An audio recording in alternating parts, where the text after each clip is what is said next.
Hello, funny one today. One launch, two new cars, both from Stellantis-backed Chinese brand Leapmotor. And in this video, we're going to give you two for one. We're going to review both of them in one video, starting with this, the new C10, a luxury family SUV.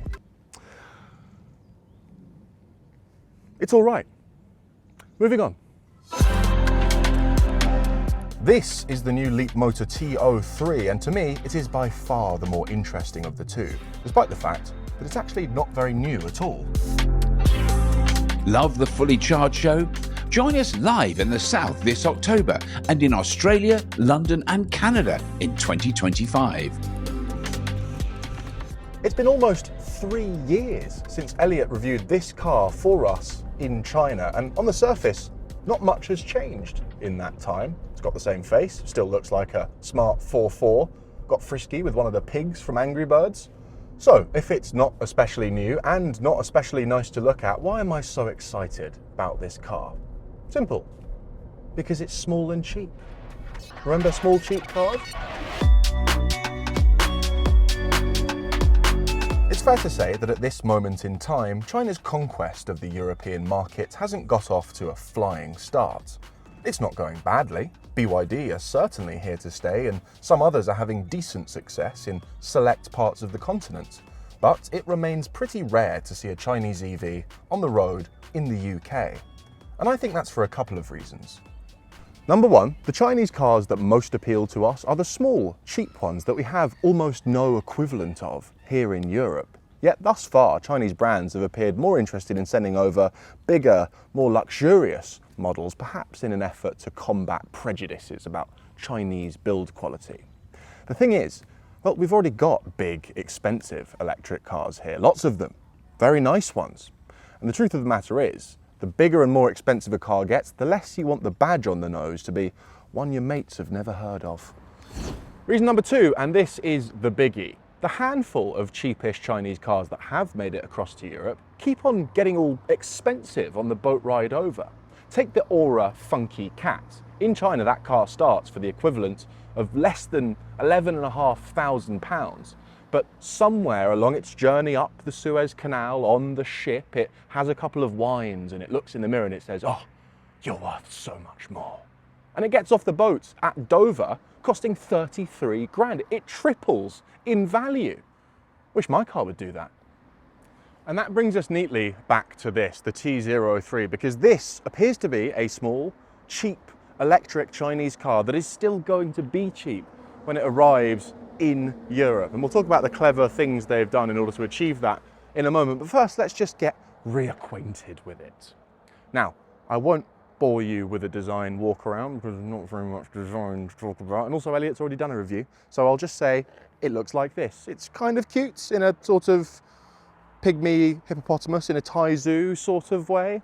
I suppose the standout thing about the exterior of this car is how wee it is. This is a 3.6 metre long car, 1.6 metres wide. You don't see cars that small arriving very often these days. It's nice to see. Properly Diddy. And further good news, because the wheels are pushed right out to the extremities thanks to a bespoke EV platform, Leapmotor's very own, which means, hopefully, decent space inside relative to its compact dimensions. Look at it, it's so small. These are 15s. When was the last time we reviewed a car that was riding on a set of 15s? But it's not the design of the Leapmotor T03 that's going to grab your attention or any headlines. It's the numbers, it's the price, the battery size, and the range. So here goes. Underneath the floor of this car is a 37.3 kilowatt hour battery, good for a combined WLTP range of 165 miles. And the price for this car, I say starting price, but there really is only one version. All you get to choose is the paint. £15,995.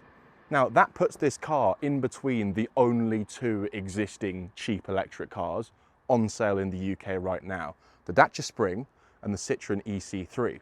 But if you've seen our reviews of those cars, you'll know that that range figure is right up near the Citroën, which costs 22 grand, and that price is only a couple of £100 more than the Dacia, which has easily 45 miles less range. Paying attention now?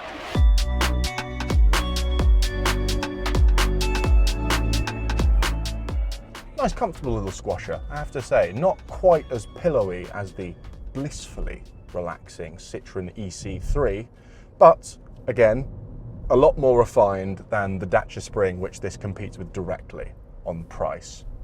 Leapmotor told us in the presentation before we drove this car that it has 50-50 weight distribution, 95 horsepower and a sport mode, but don't be fooled by any of that. It's not a sporty car in any way, shape or form. There is different settings for the steering. Sport steering just means heavy. There's no feel at all. I quite like it light. It feels like what suits this car's personality, just driving with 2 fingers. And actually, I've been driving it in eco mode all day today, purely because that's the only way to get the strong regen braking. If I put it into normal, I get less. And if I put it into sport, I get almost none. And that's a bit annoying because it's quite slow, this car, and sometimes I could do with the extra punch out of junctions, but I don't want to lose my regen. Annoying. I'll tell you what this thing reminds me most of is the little VW E-Up and its sister cars, the Seat Mii Electric and the Skoda Citigo E. I loved those cars. They were just tiny, squashy boxes on wheel. There really wasn't much else to them. They were quite roomy, they were very small, and they were electric, and that was it. I was devastated when those cars got discontinued. This feels, in some ways, like their spiritual successor.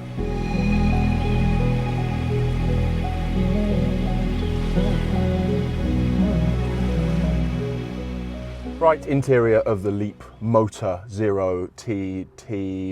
T03.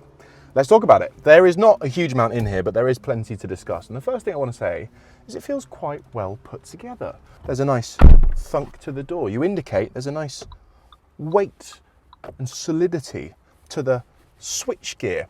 I adjusted my mirror when I first got in, and I wasn't worried it was about to come off in my hand, which I very much was when we drove the Dacia Spring earlier this summer, which of course is this car's closest rival as far as price. This, I have to say, feels much, much better put together than that car. Wind noise in the Spring beyond 40 miles an hour, you may as well be on a motorbike. This, much more quiet and refined. So there you go. Next thing to pick up on, lots of space. Look at this, 6'6", tiny car. Ample headroom, that's nice. The seats are nice and low down in the car, which often they are not for reasons unclear to me in small cars. But the upshot is plenty of headroom, even for someone my size. There's even a bit of height adjustment if you want it. Driving position, fine. There is this much adjustment in the steering wheel, no forwards and backwards. Yeah, I've managed to get myself into a perfectly satisfying, comfortable driving position. I will say, less room in the back, as you'd expect. I did try to get in behind myself, as it were, with the seat in my driving position, and couldn't. Wasn't flexible enough. Didn't have enough oil. But if I was just if I was accommodating an adult in the back, I could scooch forward a bit, and then it's bearable for short to medium journeys. But I mean, that's the thing about cars as small as this. Famously, the back seats aren't great for adults, with the exception of the bewilderingly spacious Hyundai Insta, which is a teeny weeny TARDIS and defies explanation. And then the third thing I want to praise this car for is the amount of kit. I thought it'd be pretty sparse in here, but actually we've got heated wing mirrors, we've got a 7-inch gauge cluster, we've got a 10-inch touchscreen, we've got adaptive cruise control, we've got buttons on the steering wheel, no fake ones. We've got LED headlights, we've got reversing cameras and beeping reversing sensors. We've even got a flipping 42-inch panoramic sunroof. Look at that, that is a nice touch on a teeny little economy car. So, good equipment, good space, pretty well put together. Those are the good things. Would you like to hear some less good things? Gripe number one, storage. There sort of isn't any. There's a nice, genuinely useful little phone holder there. There's one cup holder, so your passenger better not be thirsty. And then there's a tiny little sliver of storage there. You could just about get a wallet in the glove box, but not an awful lot.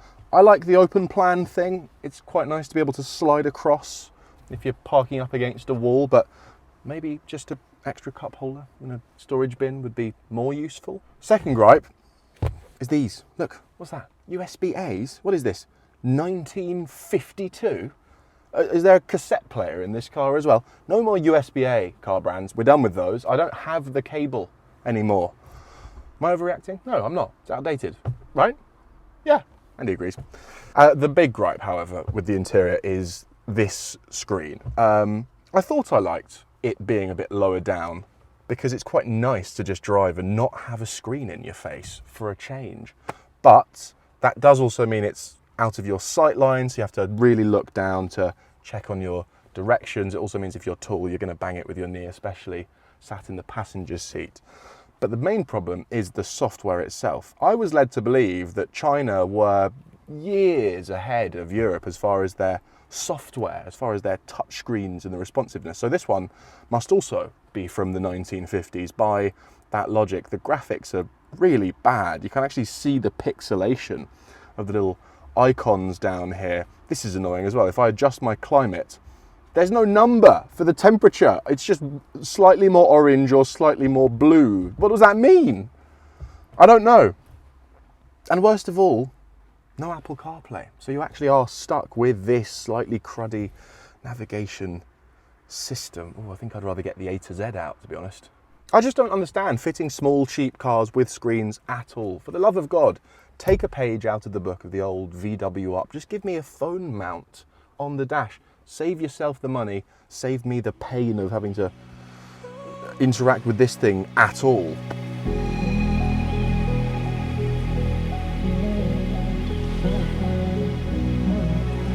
So let's talk a little bit about this Stellantis Leapmotor arrangement. How does it work? Why is it happening? For whom is it a good thing? Well, the long and the short of it is this. The Stellantis mega group, which is made up of many of the biggest European and North American car brands, have purchased, I think, a 21% stake in Leapmotor, which currently only serves the Chinese market. With that, the two have formed a new company called Leapmotor International, of which Stellantis has 51% control, which will bring Leapmotor models to other markets beyond China. That's the plan. So essentially, Stellantis gets handed Leapmotor's platforms, batteries, and the blueprints to building their cars, and Leapmotor get their cars sold internationally without having to go through the faff of rolling out a dealer network. And the customer, theoretically, gets a really good, cheap Chinese electric car, but also gets good after-sales care from those existing dealerships. Everyone wins, right? An additional interesting detail is that these cars won't just be shipped over from China. They're actually going to be built in an existing Stellantis plant in Poland. I believe the requisite robots have already been fitted and installed. Requisite Robots, by the way, excellent band name. And the thinking there is it's going to reduce the carbon footprint of each car because it's not shipping halfway across the world, but also it's going to keep costs fairly low in anticipation of any future tariffs that may be dumped on Chinese vehicles. I will caveat that this car does cost, I think, about 8 grand in China, so it has still managed to double in price as it's come to Europe, but at least it's not tripled. You do wonder, what might this new special relationship lead to in the future? Might we, for example, see Stellantis brands take this platform of Leapmotors and put their own little A-segment cars on top of it, ones with infotainment screens that work and, you know, Apple CarPlay? That'd be pretty good. But for the time being, this feels like the start of something very positive. More than anything else, I'm just so happy to see a new A-segment electric car, a new car this small, full stop. They were so common when I was growing up. The little Ford Fiesta that I learned to drive in, my first car, that doesn't exist anymore, discontinued along with so many of its rivals. The thing that we car journos sometimes forget, and the thing that car brands would love for us all to forget, is that for most people, a car isn't about luxury or handling or image. It's just about getting from A to B without having to take the bus.